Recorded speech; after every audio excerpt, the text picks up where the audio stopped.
On aura l'occasion aujourd'hui d'aborder deux sujets importants qui forcément sont liés l'un avec l'autre. Le premier sur les grands projets, sur ce monde qui bouge de la formation et sur les impératifs qu'il peut y avoir avec une première table ronde centrée sur quelques problématiques et puis une deuxième table ronde sur l'affichage de l'offre de formation.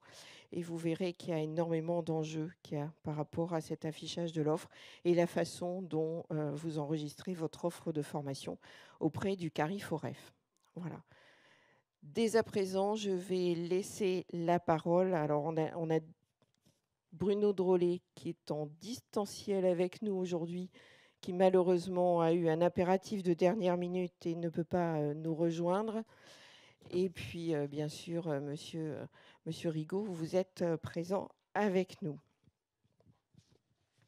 Est-ce que je vois pas l'écran? Oui, voilà, c'est bon. Ok, Et je ne sais pas si vous m'entendez. on vous entend très bien, oui, effectivement. Parfait. Bon, j'espère que ça va continuer parce que j'ai des problèmes de réseau de temps en temps. Donc, bonjour à tous. Bon, moi, j'ai le plaisir d'être avec vous, certes à distance, mais je dois enchaîner une réunion à Lille à 15 heures et ce n'était pas possible de me trouver avec vous à Arras aujourd'hui. Et je suis avec vous à deux titres, hein. D'abord comme directeur régional de la DRETS et puis également comme président temporaire du CARIFOREF C2RP. Avec Laurent Rigaud, bien évidemment, avec moi pour assurer l'administration du C2RP. Je remercie le C2RP d'ailleurs pour l'initiative de cette journée au croisement de deux fonctions essentielles qui sont les siennes. D'abord une, une fonction d'animation, de ressources, d'information sur la formation, et d'autre part, pour la visibilité de l'offre de formation, une fonction de recensement de l'offre, de référencement de l'offre de formation dans sa fonction d'observatoire. Cette journée me paraît absolument essentielle sur les deux sujets. Je souhaite qu'elle soit utile pour initier une mobilisation plus forte qu'elle ne l'est aujourd'hui sur la visibilité et la lisibilité de l'offre de formation, parce que c'est un élément absolument essentiel des politiques publiques qu'on est amené à conduire, et j'y reviendrai juste après. Elle restera suivie évidemment par différents temps que le C2RP organise d'ores et déjà en lien avec les financeurs à destination des organismes de formation. Sur le premier sujet, notre région connaît, vous le savez, de multiples tensions de recrutement, d'ailleurs qui sont croissantes, en particulier sur certains secteurs professionnels, mais je ne vais pas vous les refaire, hein, comme l'hôtellerie-restauration, mais bien d'autres, les services à la personne. Elle est aussi le cadre de grands projets tels que le canal Seine-Nord, l'ouverture progressive des gigafactories ou encore un vaste plan territorial à venir du Dunkerquois, hein, qu'on pourrait quasiment appeler Dunkerque 2030, et ses diverses composantes industrielles. Ces grands projets viendront de développement économique, ils vous seront probablement exposés par les intervenants lors de la première table ronde, et ils seront autant d'opportunités d'emploi nécessitant évidemment des compétences adéquates en amont donc la mise en place de formations adaptées, en formation continue, en alternance, apprentissage pour les acquérir. Peut-être un léger focus sur Dunkerque, mais ça devient, alors, je m'en excuse auprès des gens qui m'ont entendu en parler ce matin, c'est pas que ça devient obsessionnel, mais c'est vraiment très important, qui constitue pour la région un défi absolument sans précédent, puisqu'on imagine que dans les 10 prochaines années, à peu près 20 000 emplois directs et puis à peu près 10 000 emplois, on en est au stade des prévisions évidemment, hein, induits ou indirects, seront créés dans le Dunkerquois. C'est absolument considérable, hein. Moi, ça fait 30 ans que je suis dans les services déconcentrés du ministère du Travail, je n'ai jamais connu ça. Et vous voyez bien l'impact que ça peut avoir. Alors, c'est un problème qui ne concerne pas évidemment, enfin pas un problème, c'est un projet qui ne concerne pas évidemment que l'emploi, puisqu'il y a des problèmes, vous vous imaginez bien derrière, de transport, de mobilité, de logement, d'eau, d'attractivité du territoire, mais il y a également cet aspect emploi qui est absolument essentiel, puisqu'il faudra bien trouver les compétences nécessaires à l'installation et au développement des entreprises qui vont arriver. Et donc, il faudra bien pouvoir trouver les personnes qui disposeront de ces compétences en les recrutant, en les formant, en les préparant à ces emplois. Ce n'est pas seulement un projet Dunkerque d'ailleurs, parce que quand on regarde bien, c'est un projet qui irriguera l'ensemble du département et même, enfin, au-delà du département, qui irriguera une grande partie de la région, puisque vous imaginez bien que des bassins d'emploi comme Calais sont forcément concernés par ce sujet. J'aurai d'ailleurs, dans les semaines qui viennent, l'occasion d'inviter certains d'entre vous, enfin, je ne sais pas si tout le monde est là, mais en tout cas, les organismes de formation, à réfléchir au développement de l'offre de formation par apprentissage ou par alternance, plus globalement, pour répondre aux besoins des entreprises qui vont s'installer dans les années qui viennent. L'objectif étant de pouvoir bien identifier en compétences les besoins en compétences des entreprises et de pouvoir y répondre et se préparer à y répondre de manière massive au fil du temps.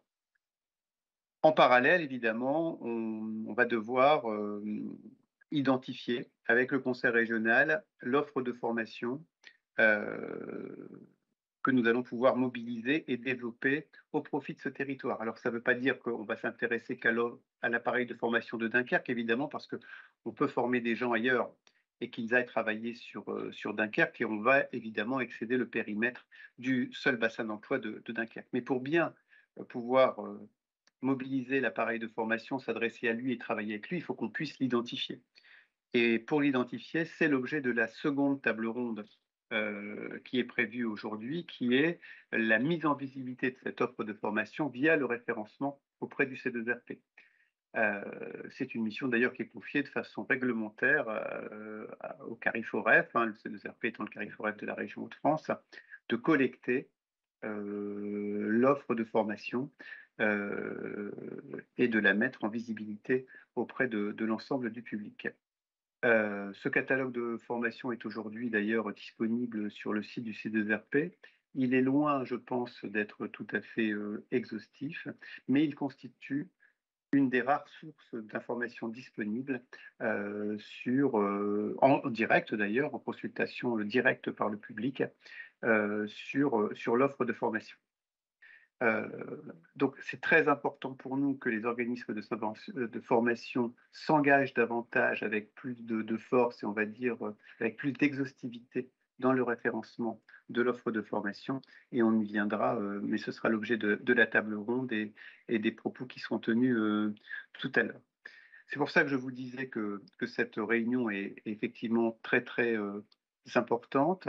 Une table ronde sur les besoins. J'ai vu que Madame Orny y participait, de la CFI, avec laquelle je suis et elle portera, je pense, comme je l'ai fait, les enjeux, mais pas seulement du Dunkerquois, mais pas seulement eux. Et la seconde table ronde est tout aussi importante parce que c'est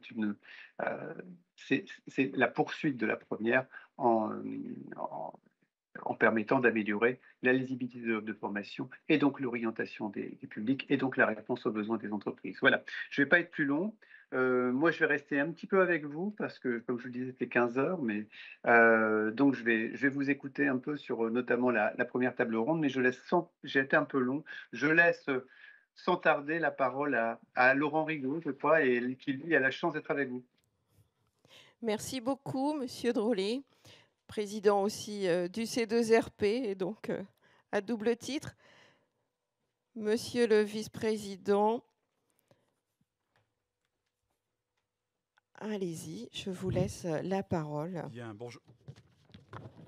Bonjour, messieurs, dames. Il me revient de vous faire quelques mots d'introduction sur cet après-midi de travail. D'abord, remercier le C2RP, la région, l'État, bien sûr, pour l'organisation de ce webinaire et peut-être plus particulièrement notre directeur de la formation professionnelle, Thibaut Douet, qui interviendra tout à l'heure sur la deuxième table ronde. Vous saluez également, vous, les organismes de formation présents, nombreux, aussi bien physiquement qu'en ligne.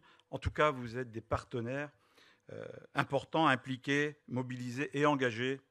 Et en tout cas, votre présence démontre un intérêt fort et une volonté de s'engager et d'être partie prenante pour la transformation de l'économie régionale. Comme vous le savez, la région et son président Xavier Bertrand souhaite réussir la transformation économique et écologique du territoire, et pour ce faire, elle investit en faveur des grands projets d'avenir. Je vais, pour en citer que 3, le canal Seine-Nord, l'implantation de tout l'écosystème de la batterie électrique, ou encore la rénovation énergétique de plus d'1 million de logements et de réhabilitation.